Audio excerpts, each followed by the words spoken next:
ઓમ નમઃ શિવાય. શિવ મહાપુરાણ શ્રી કૈલાસ સંહિતા અધ્યાય 1 વ્યાસની સૌનકાદિની સાથેની વાતચીત. મંગલમય આદિ માયા શક્તિ સહિત પાર્ષદગણ અને સ્કંદ સહિત પ્રધાન પુરુષ શિવને નમસ્કાર. ઋષિઓ કહેવા લાગ્યા, આજ સુધી અમે અનેક આખ્યાનોથી યુક્ત ઉમા સંહિતા સાંભળી. હવે આપ અમને શિવ તત્વની વૃદ્ધિ કરનારી કૈલાસ સંહિતા સંભળાવો. વ્યાસ બોલ્યા, હે પુત્ર, હવે તમે પ્રેમ સહિત એ કૈલાસ સંહિતાને સાંભળો, જે પરમ દિવ્ય શિવ તત્વને વધાવનાર છે. એક સમયની વાત છે, જ્યારે હિમાલય પર્વત ઉપર રહેતા તપસ્વી મુનિઓએ કાશીમાં જવાની ઈચ્છા કરી. ત્યારે કાશીમાં પહોંચીને એ લોકોએ મણિકર્ણિકા ઘાટે ગંગાજીમાં સ્નાન કર્યું, વિશ્વેશ્વરના દર્શન કર્યા. ત્યાં પહોંચીને એ મુનિઓએ શિવજીને નમસ્કાર કર્યા અને સતરુદ્રીય મંત્રોથી શિવની સ્તુતિ કરવા લાગ્યા. ત્યાં જ ધ્યાનથી રહેવા લાગ્યા. પછી પંચકોશી જોવાની ઈચ્છાથી સૂતજી ત્યાં આવ્યા. તો સર્વ ઋષિઓએ ઊભા થઈને અભિવાદન કર્યું. સૂતજીને કુશળ પ્રશ્ન પૂછ્યા. મુનિઓએ પોતાના કુશળ સમાચાર કહ્યા. ત્યાં પ્રણવનો અર્થ જાણનાર એ મુનિઓએ કહ્યું કે, હે મહાભાગ, હે વ્યાસના શિષ્ય સૂતપુરાણજી, આપ ખરેખર ધન્ય છો. આપમાં આટલી પ્રગાઢ શક્તિ ભક્તિ વિદ્યમાન છે. આપ વિદ્વાન સાગર છો. તેથી જ વેદવ્યાસે આપને પુરાણોમાં અભિષિક્ત કરીને પુરાણ જ્ઞાતા અભિષિક્ત કરી લીધા છે. આપના હૃદયમાં પુરાણોની કથા સર્વદા સ્થિત છે અને જે પુરાણોના વેદોમાં અર્થ ભરેલો છે. વેદ ઓમકારથી યુક્ત છે અને સ્વયં ઓમકાર શિવ સ્વરૂપ છે, જેની આપ પ્રતિષ્ઠા કરનારા છો. હવે આપના મુખ કમળમાંથી કથારૂપી મનોહર મકરંદ અમૃતનું પાન કરવાની અમારી ઈચ્છા છે, જેનાથી જ્વર રહિત થવાય.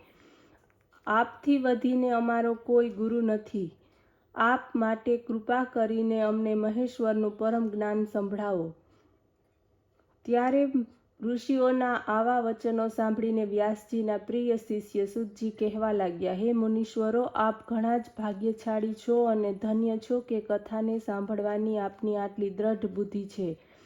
તેથી જ અમારા ગુરુ વ્યાસજીએ નૈમિચારણ્યવાસી મુનિઓને જે ઉપદેશ આપ્યો હતો તે જ હું આપને કહું છું, જેને સાંભળીને માણસની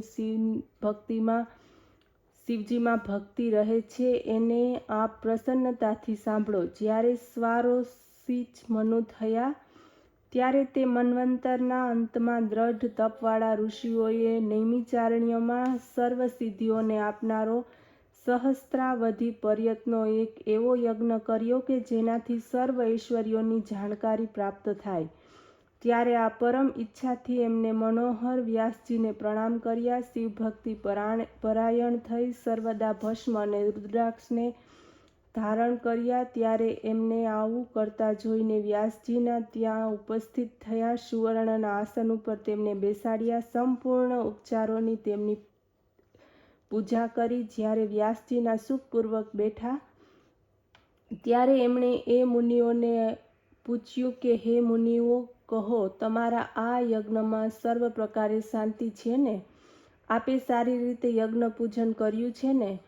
પછી એ કહો કે આપ શા માટે યજ્ઞ કર્યો છે? ત્યારે નૈમિચારણ્યવાસીએ મુનિઓ મહાતેજસ્વી પરાશર પુત્ર શિવજીના પરમ પ્રેમી વ્યાસને પ્રણામ કરીને બોલ્યા કે, હે ભગવાન, હે મુનિ શાર્દુલ, હે નારાયણના અંશથી ઉત્પન્ન કૃપાસાગર, હે મહાપ્રાજ્ઞ, આજે આપના ચરણોનું દર્શન કરીને અમે કૃતકૃત્ય થઈ ગયા છીએ.